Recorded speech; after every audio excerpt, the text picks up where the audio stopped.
It's a striking image, isn't it? That old witch finder's pronouncement, thou canst not be a witch alone. Right. It definitely conjures up these specific ideas, hidden societies, group rituals. Exactly. But here's where it gets really interesting, because when you look closer at the historical record, you find so much evidence pointing the other way. Hmm. Think about the village wise woman, maybe the solitary herbalist out in their garden, the quiet comforter offering solace individuals, often working pretty much in isolation, but absolutely crucial to their communities. And what's fascinating about that contrast is how the sort of louder narratives often just overshadow those quieter realities, you know? Yeah. These individuals, sometimes on the edges, sometimes right at the center of village life, they show this long history of independent practice. It really challenges that idea that witchcraft only happens in a group. It absolutely does, and that's precisely what we're going to unpack today in this deep dive.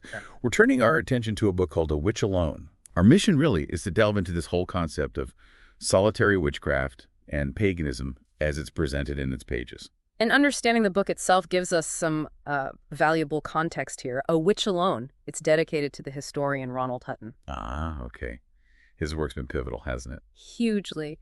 In bringing a much more nuanced view to witchcraft history, the book itself, it was initially available online, different digital formats starting around the early 2000s, though the copyright goes back to the mid-90s. Right. So its accessibility kind of suggests a clear aim, reaching people who feel a personal pull towards these paths, but maybe lean more towards a solitary way of doing things. It speaks to that personal feeling, doesn't it? That wilder music, as the book puts it so beautifully. Yeah, I like that phrase. That older beat that Yeah. draws people to a more direct, unmediated connection with the natural world. So for you, the learner, this deep dive, we're aiming to give you a really insightful but still manageable understanding, both the historical side and the contemporary views on embracing a solitary practice. We're after those aha moments, the ones that deepen understanding without just throwing tons of information at you. Exactly. Avoid the overload. Precisely. Our mission is to distill the core ideas from A Witch Alone, the history, the methods, the fundamental philosophy behind solitary witchcraft and paganism. Okay, so let's start with why someone might be drawn to this path in the first place. The book outlines several pretty compelling reasons, doesn't it? It does. Things like the search for religious freedom, that's a big one.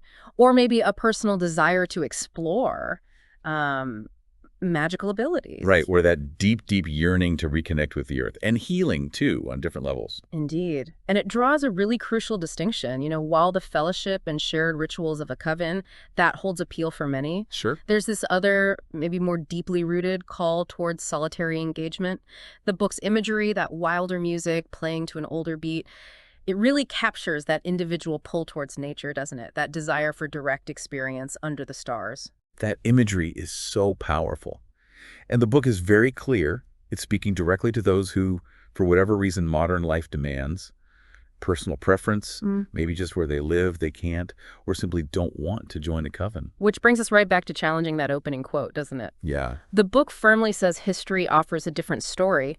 It highlights the historical reality of the wise woman figure. Right, like the village midwife, maybe? Or the local prophet, the Yeah. go-to herbalist, or just that trusted comforter.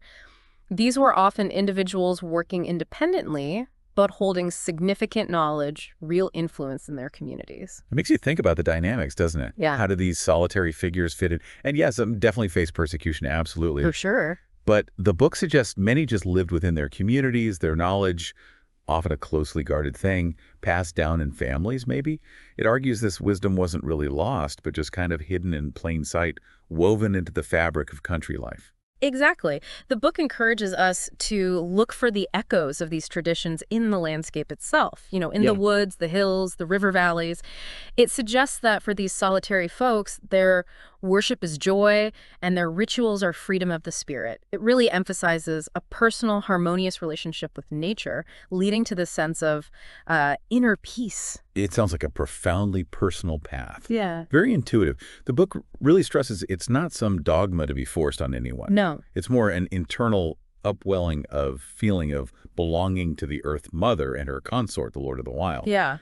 It emphasizes qualities like desire, dedication, commitment, and, love as being fundamental. Right. For walking these, let's say, less traveled spiritual paths, and it reframes things like worship or prayer not as duties, but as natural expressions of that inner connection, something that just grows organically as the person develops their own understanding, their own relationship with these forces. Now, the book also touches on the more modern resurgence of this path, particularly since the mid-20th century, often called witchcraft. And it makes a really interesting point that it's often more than just a religion in the way we usually think of it. That's right. It points out that modern witchcraft frequently blends a pagan religious view with magical practices and a whole range of traditional crafts. It could be anything from herbal remedies to making charms, talismans. All sorts. Yeah. And what's also key is it's generally non-proselytizing nature. It doesn't try to convert people. Right. And it can coexist with other established faiths. The book actually gives examples of people who identify as witches and as Catholic, Quaker, Hindu, Jewish, Buddhist. Wow. That really shows its adaptability, its individual nature. And when it comes to core beliefs, the book says there's no initial requirement to believe in a specific god or goddess, right? Exactly. It suggests belief often comes through direct personal experience, through what the book calls an encounter with mighty powers. The seasonal festivals, then, they become ways to connect with the cycles of the goddess and her consort, kind of enacting their stories and drawing their energies into your own life. And it seems like a tradition rich in folklore and personal meaning, maybe less structured by rigid doctrines. The book mentions myths, legends, songs, rhymes, dances, customs being passed down through generations, often orally. Yes, it really underscores the importance of that oral tradition, especially in earlier times when life was so tied to the land and the seasons. Makes sense. Celebrations marked key points in the year, and within families, specific skills and knowledge, including the local wise ones lore, were often passed down through watching and doing. These figures, they held a unique position, didn't they? Kind of ambiguous sometimes. The book describes them as having this intuitive grasp of their communities, maybe even influencing things locally within their sort of magically delineated patch. Guardians of the secrets of life and death, as it says, often regarded with a mix of awe and, well, maybe apprehension. A bit of fear, too, perhaps? And the book suggests these ancient, often unrecorded streams of wisdom still flow beneath the surface today within what it calls witchdom. Not necessarily in formal texts or even modern covens, which have largely developed their own ways, but more as intuitive insights, simple spells tied to natural cycles. This leads us into how the book explores the divine. It describes the goddess as essentially nameless, but with many titles and attributes. What's the thinking behind that? Well, the idea of a nameless goddess, it suggests a more personal, less dogmatic relationship, doesn't it? Yeah, less fixed. The titles Ruler of Change, Mistress of Magic, Giver of Oracles, they act as descriptions of her many facets, highlighting different aspects of her power. The book even references a Dion Fortune invocation, listing names like Isis Veiled, Ea, Bina, G. Right. Emphasizing these aren't names like Jane or Bob, but powerful descriptors resonating with different ways of understanding the great goddess. And there's that really evocative quote from Abuelius the book includes, where Isis is described as nature itself, the universal mother, the single source for all gods and goddesses, really underlines that interconnectedness. Absolutely. And the book goes on to suggest you can even find echoes of these ancient pagan ideas within, say, the Judeo-Christian tradition. It references descriptions of Sophia, the goddess of wisdom, in the Song of Solomon as a possible example. Interesting.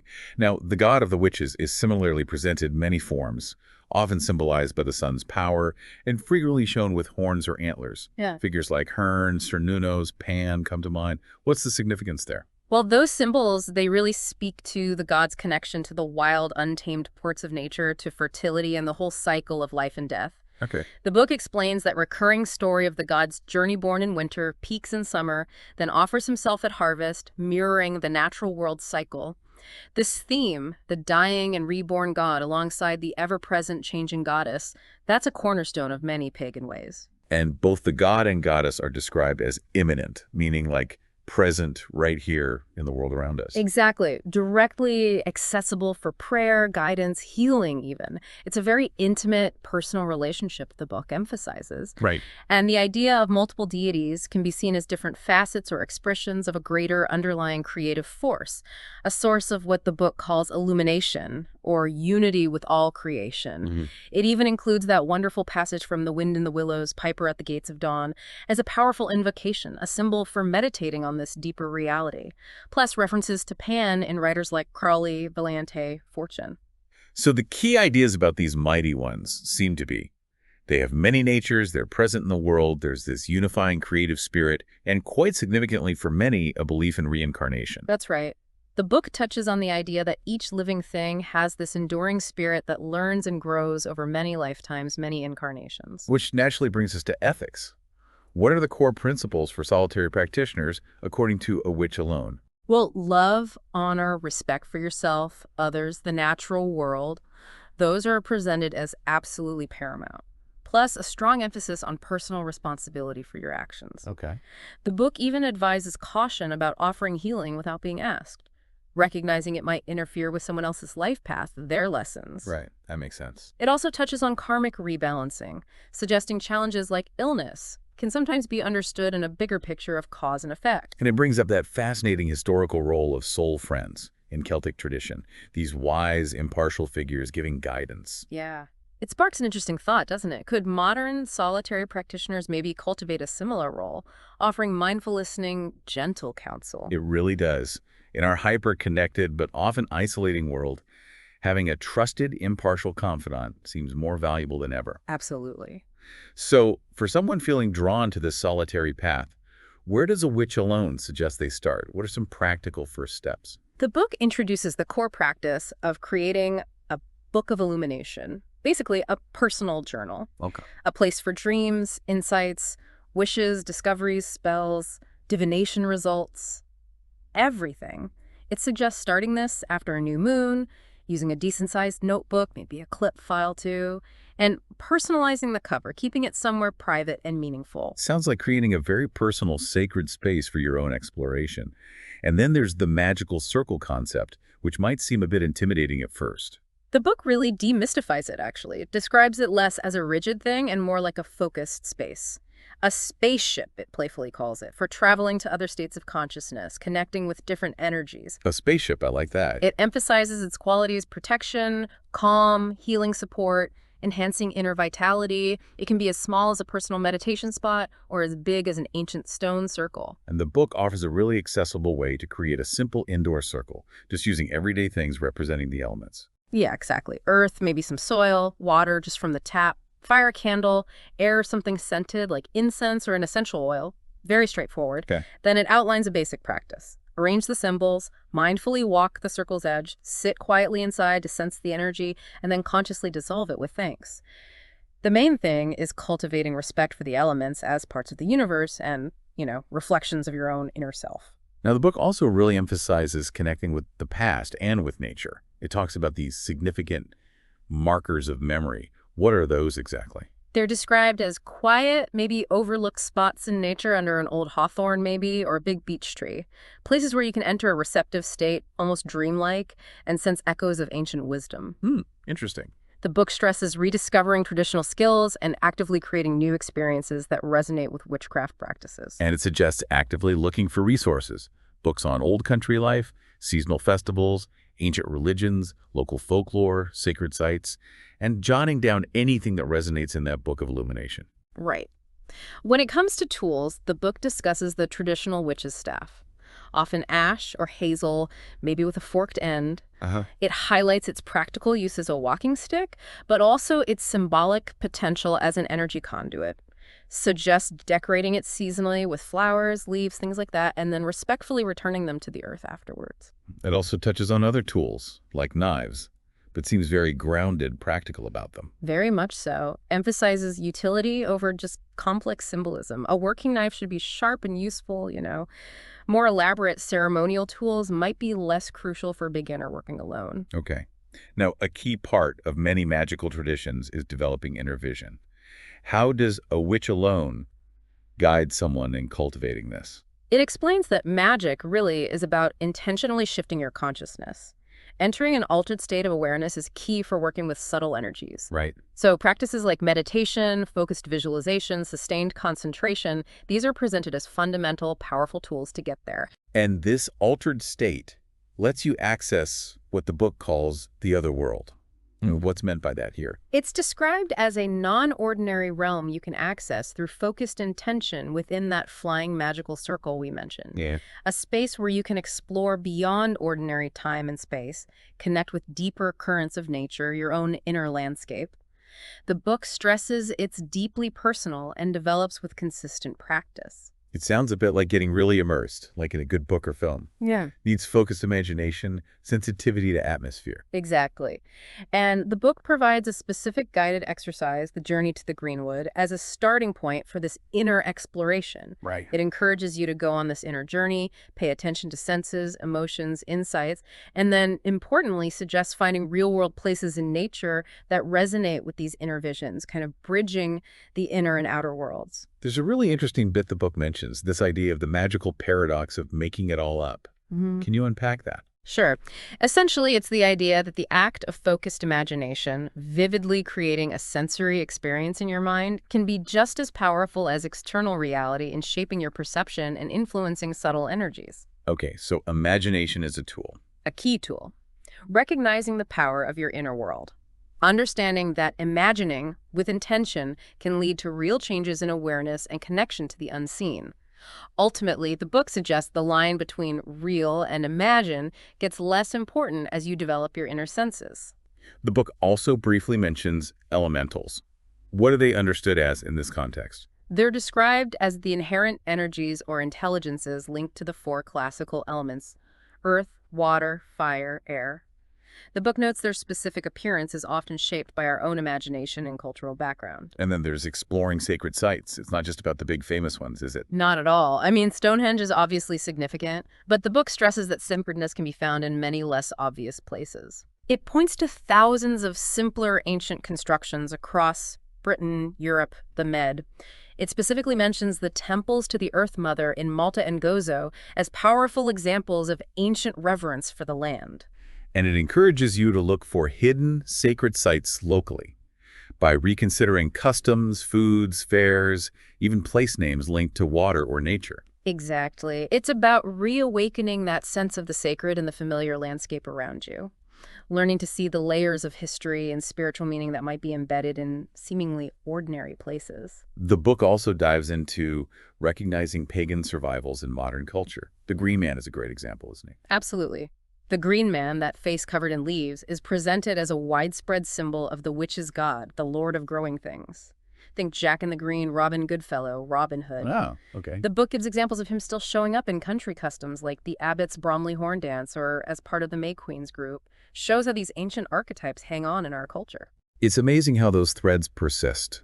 The book encourages exploring old churches, local monuments with fresh eyes, looking for those subtle pagan traces. Now, the book turns to a deeply personal, often misunderstood area, illness and healing within this tradition. It talks about illness as a teaching condition. What does that mean? It suggests that instead of just being a bad thing that happens, illness can be seen as an opportunity for deeper self-understanding, maybe a catalyst for change, or even a way of rebalancing energies, addressing unresolved stuff.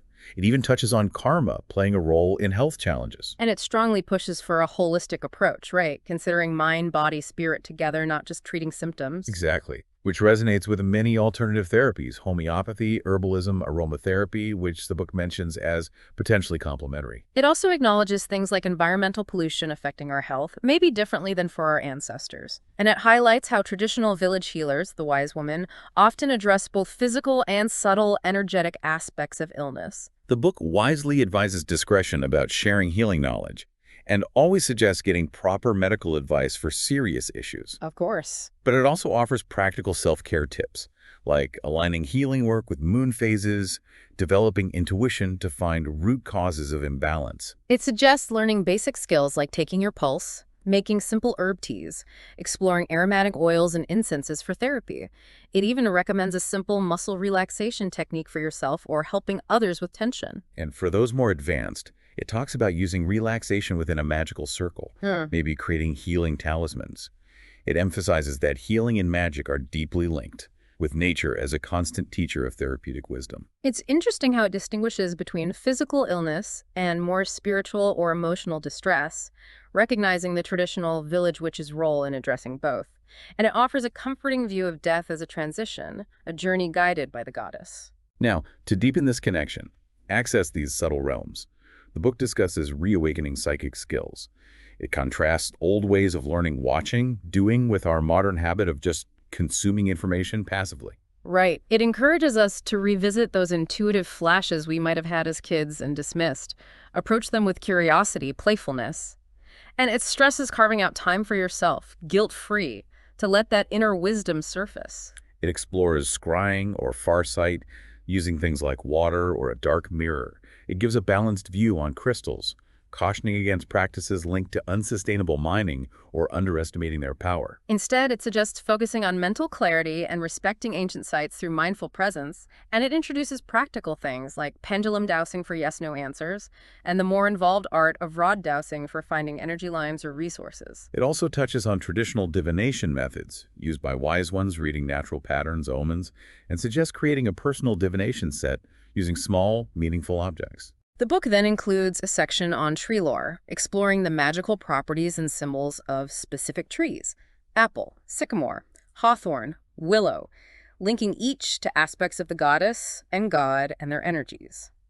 How does knowing this help a solitary practice? Well, these associations can become focal points for meditation. They can inform rituals, even offer insights in divination.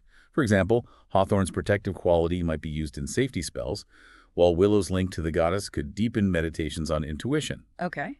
The book then circles back to divination, recommending things like psychometry, getting impressions from holding objects, and further exploring systems like the tree oracle runes or tarot. But it stresses asking the right questions is crucial. And it includes a valuable reminder. True harmony isn't just about diet and herbs. It includes feelings, thoughts, lifestyle, our whole relationship with the world, a really holistic view. The book then tackles the often undeserved negative reputation of witches historically, highlighting their traditional roles: healers, counselors, midwives.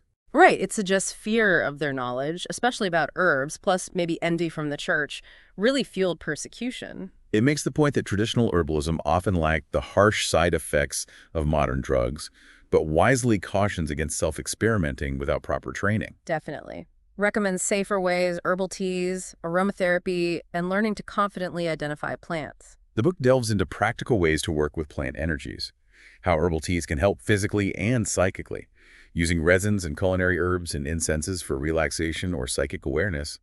It introduces the river oracle technique, symbolically casting away worries to understand their roots. It beautifully shows how even ordinary nature, like a hedge moving in the wind, can offer insights if you're receptive. The core message seems to be the magic in simplicity, the wisdom gained by listening to nature. It gives specific herbalism exercises, encouraging growing and understanding plants. If you can't garden, explore other magical uses of plant products. Maybe visit a herbalist to learn non-medicinal uses of dried herbs. Experiment with culinary herbs and spices and incense. Shifting focus a bit, the book looks at astronomy and lunar influence. Reminds us how deeply our ancestors watched the skies. Yeah. How they mapped stars, created constellations as memory aids for seasons, farming cycles. It mentions obvious ones like Orion, the Great Bear. Acknowledges we don't know exactly what the stars meant to them, but the fact that related legends exist worldwide points to a deep human connection to the cosmos. It also discusses the real physical effect of the moon's gravity on tides, and thus on the water in our bodies. Touches on how dreams can be more vivid around the full or dark moon, maybe a window into intuition. It clarifies that old pagan meetings at the full moon were often just practical more light, Right, makes sense. and emphasizes that real focus magical work is often done leading up to the new and full moons, working with their specific energies. The book suggests experimenting with psychic awareness before the new moon and directing outward magic before the full moon, consciously using those lunar rhythms. This leads naturally into ritual and space blessing. The book stresses how sun and moon cycles shape life rhythms and how we can respectfully invoke them in rituals. It introduces a lovely, simple practice called calling the light, creating a temporary sphere of focused energy for peace, protection, enhancing magic by acknowledging the powers of the four directions, plus above and below. It also mentions aligning with planetary energies through the week, especially the sun's healing, illuminating quality on Sundays for renewal. And as a way to track your journey, the book encourages making a personal calendar of 13 moons in the Book of Illumination, each with a chosen name and focus. The book then gets into the intriguing area of past lives and ancestral knowledge, referencing J.H. Brennan on reincarnation, accessing distant memories, contrasting traditional learning watching, doing with our modern info consumption. Right. It highlights how we might have lost some connection to nature, to generational wisdom, but notes how oral traditions survived in families, communities. Interestingly, it points out the lack of solid historical proof for the kind of highly structured covens often depicted today, suggesting modern coven practices mostly formed mid-20th century. It then describes various folk charms and magic traditional protective things, using simple stuff like thorns, red cords, rushes, amulets like those in the Boscastle Witch Museum. Also discusses spells hidden in old houses, charms in red flannel and chimneys, mummified animals under hearths for protection. Then the book directly tackles historical witch trials, aiming to bust some myths. Explains witch finders were often paid, victims were often social outcasts, points out that in England torture wasn't typical, more sleep deprivation, forced standing. Right. Mentions the link between small animals and familiars, how accusations often came from disgruntled neighbors. Trials were often in Latin, no defense for the accused. The book urges critical thinking about history, moving past romantic ideas of medieval burnings or big pagan gatherings. Reminds us records were made by those convinced of guilt and devil worship. And that these records largely lack credible evidence of actual pagan beliefs, covens, priestesses, or real magic. It mentions the man in black figure in some Scottish trials, but notes it's limited, acknowledges some modern family groups with male leaders exist, but questions the historical roots of that specific structure. The book then encourages reconnecting with ancestral traditions through imagination, picturing life in old villages during feasts, sights, sounds, smells. Suggests envisioning the wise ones doing rituals, imagining being their apprentice. Yeah. Recommends monthly meditations on what country folk did during the waning moon daily tasks, farm work, magical learning. It advises using inner vision, but also checking perceptions against facts. Then it introduces a tarot as a key to inner learning, using the chariot card as a symbol to explore ancient arts linked to horses, smithing mythology. Right. Highlighting tarot images as magical talismans, keys to inner knowledge. Encourages taking time with each symbol, recording insights, noting info might pop up in dreams or books too. Then a thoughtful cautionary note on exploring past lives via meditation. Advises a gentle start, maybe revisiting familiar places first, to build confidence. Encourages recording useful info gained, especially if it seems relevant to lost knowledge. Provides book recommendations on reincarnation and past life recall. Which leads us to the big topic, initiation and personal dedication. The book references Dion's fortune on the sacrifices needed for real initiation, then debunks the idea of instant magic or wishes granted by joining a coven. Explains that a key early lesson in magic is often disillusionment. Inner sight clears, the world looks different, may be challenging. It stresses working through the book's exercises before committing to witchcraft solo or group. Suggests that self-exploration will naturally clarify whether solitude or companionship is the right path. Mentions simple spells, talismans as ways to start connecting. Advises seeking out like-minded people at fairs, talks, via pagan journals. Outlines general ethics of reputable covens. Addresses the common feeling of questioning your path, reframing doubt not as failure, but as a sign transformation is happening. Offers caution against joining struggling groups just to give them energy. Reiterates that proper magic should leave you feeling energized, a clear channel. Emphasizes trusting your developing intuition. Explains that personal dedication allows a self-set timetable, time to genuinely await admittance from the old ones, the deeper tradition. Recommends finding a suitable place-time for permanent commitment, but not forcing it if not ready. Describes serious solitary practitioners as living in two worlds, valuing silence, acting as unseen agents for creative power. Cautions against those who excessively display their magic. Details a possible personal dedication ritual. Cleansing bath with herbs, maybe fasting, old way, seeking a secret name under a growing moon. Describes breathing in new life, chanting the name, journeying inward to meet the goddess or god for sacred kinship. Notes potential for sudden psychic openings, or something being taken away. Emphasizes knowing when acceptance occurs. Recommends rest, a picnic shared with nature afterwards. Advises letting the experience integrate. expressing gratitude, acknowledges the ongoing responsibility of power, discusses how dedication might change relationships, requiring adaptation. Suggests choosing a significant date, wearing clean special clothes, removing watches money. Personal commitment is wealth on the hidden road. Highlights the simplicity and uniqueness of personal dedication versus coven initiation. Every rite is an experiment, prepared uniquely. Emphasizes the old ones seek your time and effort towards evolution. Describes making a witch's chaplet, a rope rosary for remembering things, the 9 festivals. Advises thinking about your connection to the goddess, dream names, totems. Notes planning performing dedication takes the 12th moon. Provides further reading list. The book concludes with the individual path, reiterating its aim, help individuals awaken ancient powers within, critiques blindly copying rituals, rigid calendars, or coven structures without personal understanding. While valuing many covens, it stresses group practice isn't the only way. Expresses sadness for those practicing from limited sources without independent thought. Stresses going beyond books to seek the pure spring of ancient wisdom. Encourages examining pre-modern social structures, questioning the likelihood of large public pagan gatherings going unrecorded, notes the lack of records of female pagan priestesses despite modern fuss over female ordination. Highlights the value of ceremonial magic books for solitaries, focusing on mental aspects. Explains adapting ceremonial rituals using elements, natural settings. Emphasizes much magic happens internally, regardless of system. Describes the intuitive way old witches access knowledge, finding herbs, recalling charms. Mentions protective runes on old cottages. Concludes by affirming you can learn to be a witch, wise woman, healer alone. You won't be lonely and can offer help. Suggests final year exercises involve seeking inner companions, connecting with Goddess God, meditating on inner light, being ready to shine for those lost in materialism. Offers a final book list. So, in essence, our deep dive into A Witch Alone really shows that the solitary path isn't some new invention.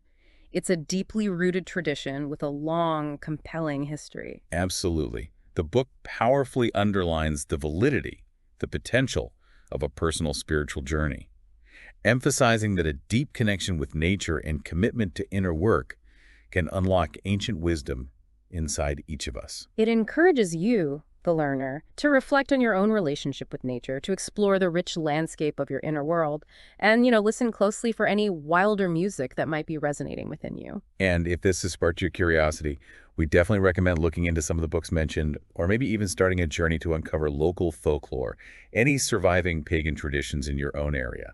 Ultimately, this deep dive reminds us of the enduring power of these ancient ways and the profound potential held within each individual's spiritual quest. Perhaps, as the book subtly suggests, there is a kind of secret starlight waiting to be ignited in us all. Thanks for taking this deep dive with us.